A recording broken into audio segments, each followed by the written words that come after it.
Я все-таки, как журналист, я всегда выступаю за точность формулировок. И, знаете, вот когда математики пытаются сделать какое-то новое открытие, они первым делом разрабатывают математический аппарат. Да? Вот мне кажется, что если мы начинаем говорить об этом, мы должны в этом случае разработать лексиконный аппарат. Да?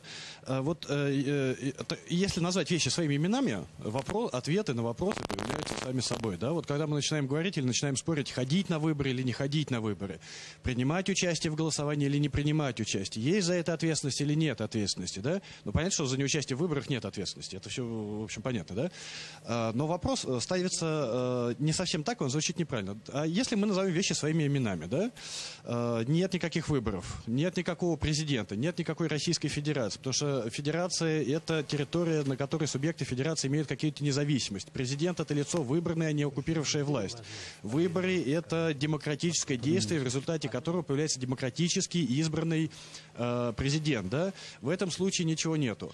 Что касается Крыма, здесь тогда, если мы начнем касательно Крыма называть вещи своими именами, у нас вопрос должен тогда звучать так.